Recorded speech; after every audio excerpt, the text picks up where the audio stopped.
let the sheNEDigans begin.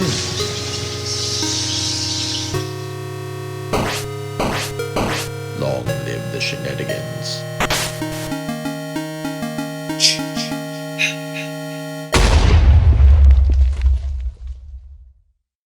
Hello, ladies and gentlemen. Today, let's talk sheNEDigans. So for today's episode, I really wanted to talk about my favorite board game. It's a board game I think a lot of people have played. I'm not entirely sure. The first time I ever heard about it was on YouTube, and I'll get to that in a little bit. And it's just a board game I really want to talk about because honestly, it's a lot of fun. And I've had so much fun introducing it to people in my friend circles, my family, and then having us all play together. So it's a lot of fun, and I just really wanted to introduce you guys to it.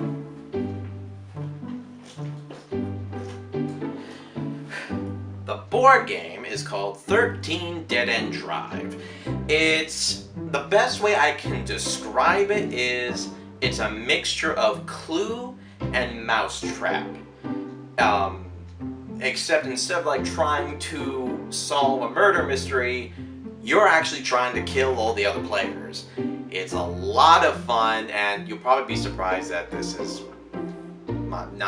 you're probably not surprised that this is my favorite board game, but still, I thought it'd be very interesting to show you guys and maybe to talk about a little bit like how I found out about it and so on and so forth. Basically, how I found out about this board game. Oh, don't mind him. That's Zool. He's basically my 24-hour skeleton who likes to stay up with me all the time. Yep, he's even up during Christmas. But anyway, back to the board game. So, 13 Dead End Drive is, like, as I mentioned, it's kind of like a mixture of Mousetrap and Clue, where instead of like trying to solve a murder mystery, you actually have to go around killing the other players. It is a board game that you do need to have more than 2 players, which I'll get into those rules in a little bit down the line. It's sometimes a little bit hard for me and Sida to just play it, so this is kind of like one of the big reasons why I've introduced it to so many people, because I'm like, guys, let's play this board game. It's a lot of fun. And so far, all my friends who have played it have really enjoyed it. One day, I was talking to Sida, and I'm like, Sida, we really need to have a third player for this game. It's really important. We need to have another third player. And honestly, that's the story of how my son Pippin came into existence. Another thing about this board game, which you will see in a little bit, is it's a pretty expansive board game. There's a lot of pieces to it. As you can see right here, there's like traps and stuff. There's a bookcase. There's a fireplace. There are stairs. There's a chandelier. There's a whole bunch of stuff that's part of this game. One fun story I kind of want to talk about this board game is how I found out about it. I actually found out about it through probably my favorite YouTube channel, sheNEDigans. If you guys know the channel sheNEDigans, basically my favorite YouTuber, the Angry Video Game Nerd, technically known as James Ralph, has that's his channel, and he had a show called Board James. And he basically talked about a lot about like different board games and stuff that he grew up as a child with, and it's a really funny show. I highly recommend, if you haven't seen it, to go watch it. Once again, really funny. And one of the episodes was on this board game. The way he presented it and the way that he talked about the board game and just the funny story that went along in like the video and everything, it was very funny, so it really captivated me. And I tried looking for this board game, and I don't know necessarily like if it recently was re-released, but when I was looking on eBay for it, it was going for, honestly, some really crazy prices. I mean, they're like close to $50, sometimes $100. I don't know why, because when I've recently been seeing it in stores, and it goes for like, I don't know, like 30 bucks, maybe 25, and I think the most I saw it for was maybe $35. Obviously, I thought maybe it was like a little bit too much money, but also not trusting eBay, I didn't want to, you know, buy it on eBay and it not have all the pieces and everything. So there was one time I was at Goodwill when I used to work there, and I saw this board game there, and I was like, oh dang, they have the board game and it's only $3. So I kind of took a gamble since it was $3, you know, just to see if all the pieces and everything were there. I bought it, I brought it home, and I really hit the jackpot with this particular one because all of the pieces were in here, all the necessary pieces. The instructions were in here, the cute little story thing that like talks about all the characters was in there. So I was very lucky when I got this one. And normally I don't buy board games from Goodwill because unless it's clearly new, and as you can tell from this wasn't really that new. I had a lot of luck with this one, so yeah, so I'm going to start putting it together, and then eventually I'll go ahead and talk about it a little bit.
Alright, so now we're ready to start our board game.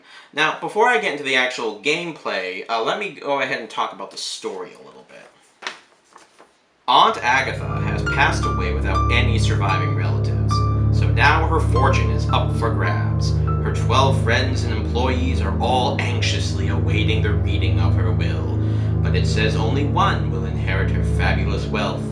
She has left her estate to her most favorite person, or cat, the one whose portrait is shown hanging on the wall. Will it be you? Basically, that's the story. So basically, you have these 12 characters right here. Each of them are potentially in line to inherit the will of Aunt Agatha. So basically, there are 3 ways to win this game. One way to win is basically to escape with your character, if your character is on the portrait right here. Or another way to win is if your portrait is hanging on the wall and this character, the detective, gets to the game over sign right here, then whoever is on the portrait will win. Or the other way, which is personally my favorite way to win, is basically just eviscerate everybody. Now, the only way for the detective to get to the game over sign is to basically just go ahead and draw these cards. Now, these cards are mainly only 2 things. There are trap cards, or there are the detective cards. There are multiple different trap cards, but there is only one of the detective. Every time that you get a detective card, the detective card will move 1 space forward every time. But if you get a trap card, for example, this one says you can either take them down with the bookcase or with the stairs, then you can go ahead and take out any of the characters on the bookcase or the stairs. You can play with 2 players, but I highly recommend that you play with 3 or more. And the reason for that is when you play the game, you basically dish out the character cards. Now, you can have basically you can play as any character on here. Basically, let's go ahead and say it was me and 2 other friends playing this game. I would go ahead and give out the cards. They would not be able to tell me who their character cards are. The way that you play it is basically by you can move any character, including characters who are not yours, all around the map. And basically, in the opening stage, it's usually the best thing to do is basically just trying to like confuse the other players by moving any character, so that way they'll think, oh, maybe that's their character, and you're trying to get them away towards the door or something like that. Basically, it's a good way to add confusion because let's go ahead and say let's go ahead and move this right now.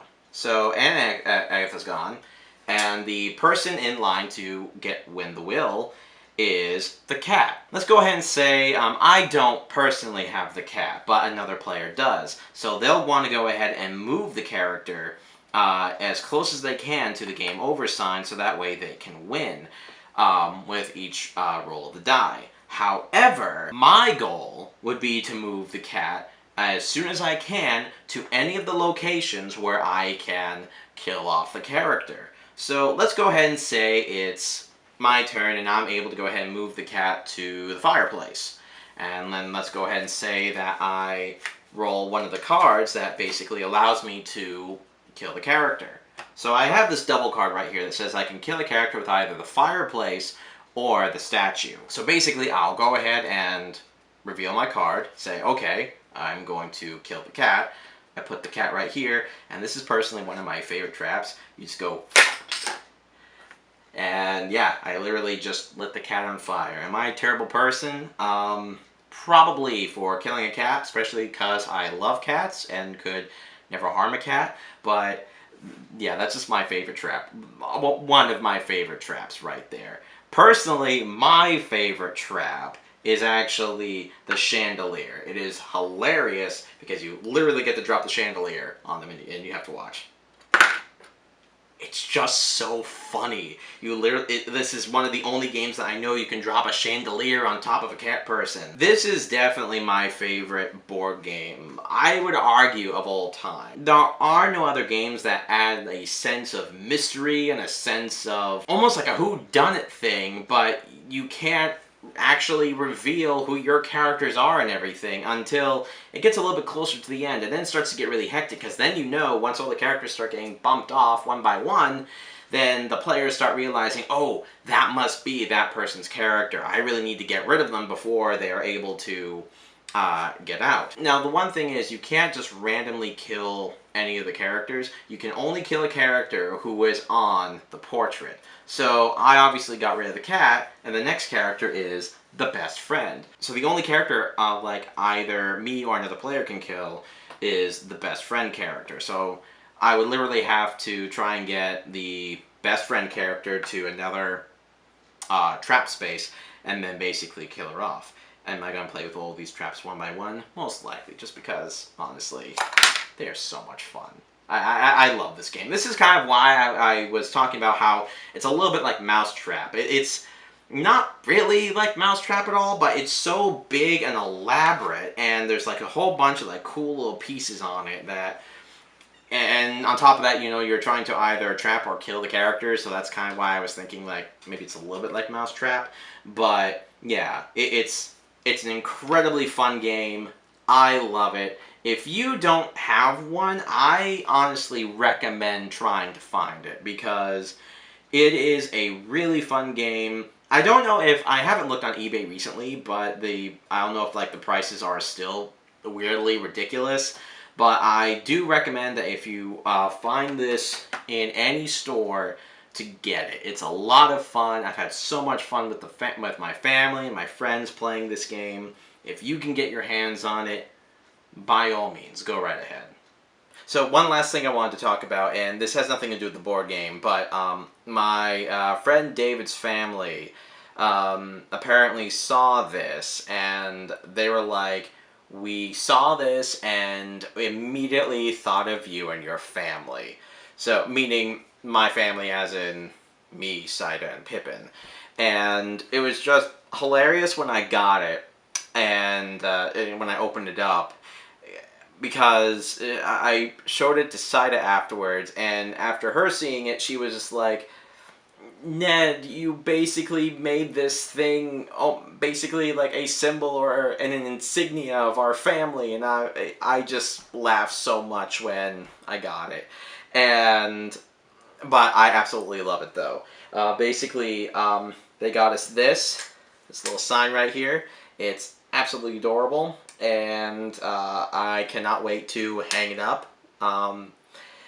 Obviously, it's a little Jason Voorhees mask and everything. Killing it. Love it. Absolutely love it. And yeah, so I just really wanted to show this to you guys just because of how awesome it is and everything. So I just really wanted to thank David and his family for it. I love it, and it's, yeah, I just absolutely love it. It's just amazing. So yeah, that's basically it. You guys, all of you, take care. God bless. Live good lives. Be happy. And yeah, that's basically it. Take care.